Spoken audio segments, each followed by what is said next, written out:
Good day to you. Today we're going to dive into a new book in the Old Testament. It's just a few chapters long. Trying to remember how long Ruth is. I think it's just 4 chapters. Just 4 chapters, so we'll just be here today and tomorrow. But great lessons to learn from Ruth and her mother named Naomi and some others that we'll be introduced to here. So today's chapters are a little longer than tomorrow's, so today's reading will be a little bit longer than tomorrow's. But let's get started. Ruth, chapter 1. In the days when the judges ruled, there was a famine in the land. So a man from Bethlehem in Judah, together with his wife and 2 sons, went to live for a while in the country of Moab. The man's name was Elimelech. His wife's name was Naomi. And the names of his 2 sons were Mahlon and Chilion. They were Ephrathites from Bethlehem, Judah, and they went to Moab and lived there. Now Elimelech, Naomi's husband, died, and she was left with her 2 sons. They married Moabite women, one named Orpah and the other Ruth. After they had lived there about 10 years, both Mahlon and Chilion had also died, and Naomi was left without her 2 sons and her husband. When Naomi heard in Moab that the Lord had come to the aid of his people by providing food for them, she and her daughters-in-law prepared to return home from there. With her 2 daughters-in-law, she left the place where she had been living and set out on the road that would take them back to the land of Judah. Then Naomi said to her 2 daughters-in-law, "Go back, each of you, to your mother's home. May the Lord show you kindness, as you have shown kindness to your dead husbands and to me. May the Lord grant that each of you will find rest in the home of another husband." Then she kissed them goodbye, and they wept aloud, and said to her, "We will go back with you to your people." But Naomi said, "Return home, my daughters. Why would you come with me? Am I going to have any more sons who could become your husbands? Return home, my daughters. I am too old to have another husband. Even if I thought there was still hope for me, even if I had a husband tonight and then gave birth to sons, would you wait until they grew up? Would you remain unmarried for them? No, my daughters, it is more bitter for me than for you, because the Lord's hand has turned against me." At this they wept aloud again. Then Orpah kissed her mother-in-law goodbye, but Ruth clung to her. "Look, Naomi, your sister-in-law is going back to her people and her gods. Go back with her." But Ruth replied, "Don't urge me to leave you or to turn back from you. Where you go, I will go, and where you stay, I will stay.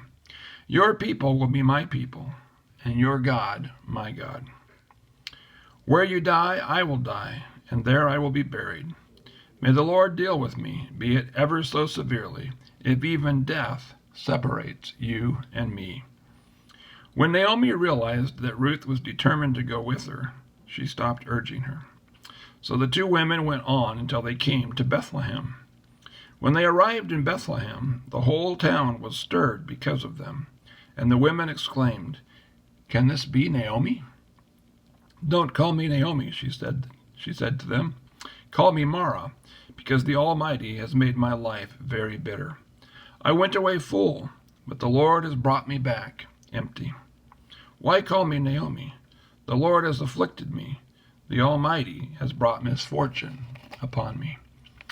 So Naomi returned from Moab, accompanied by Ruth the Moabite, her daughter-in-law, arriving in Bethlehem as the barley harvest was beginning.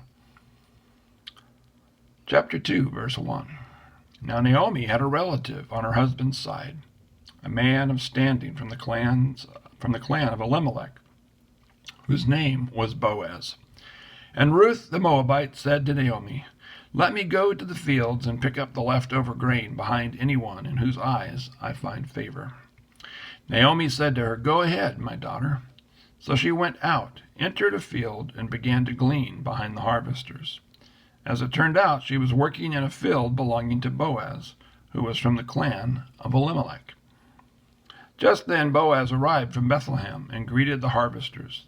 "The Lord be with you. The Lord bless you," they answered. Boaz asked the overseer of his harvesters, "Who does that young woman belong to?" The overseer replied, "She is the Moabite who came back from Moab with Naomi."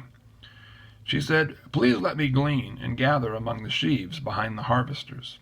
She came into the field and has remained here from morning till now, except for a short rest in the shelter.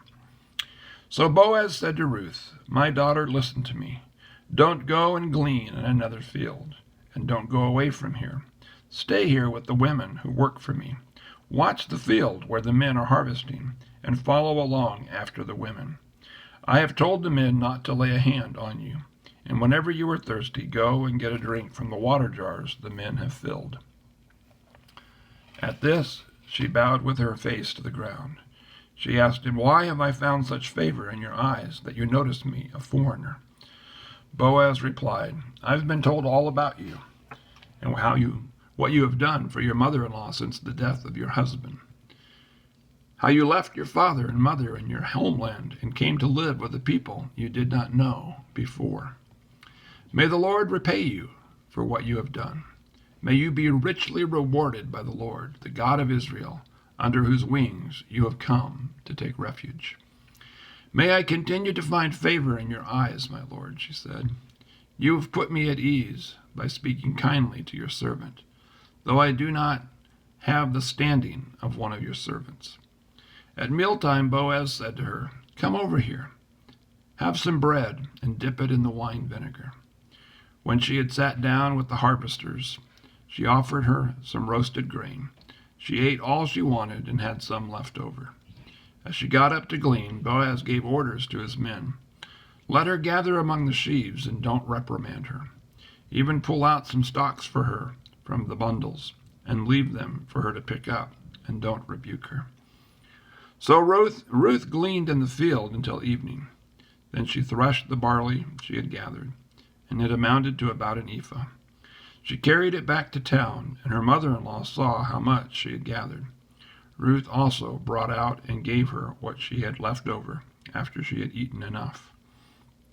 Her mother-in-law asked her, "Where did you glean today? Where did you work? Blessed be the man who took notice of you."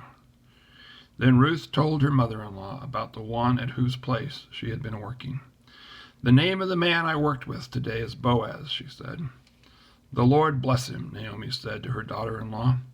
"He has not stopped showing his kindness to the living and the dead," she added.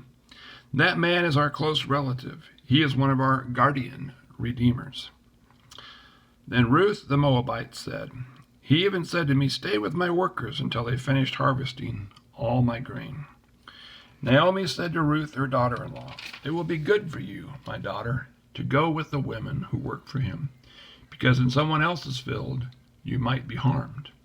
So Ruth stayed close to the women of Boaz to glean until the barley and wheat harvest were finished, and she lived with her mother-in-law. Well, seems like God is showing some favor to this young woman named Ruth. Sounds like Naomi's had a very rough go of it. She lost her husband. She lost both of her sons. She's very bitter, but she has not given up her faith in God. We'll continue to read tomorrow and finish out this short book in the Old Testament, but let us learn lessons. That God knows us. God sees our trouble. God has not forgotten us. He never will. God bless you.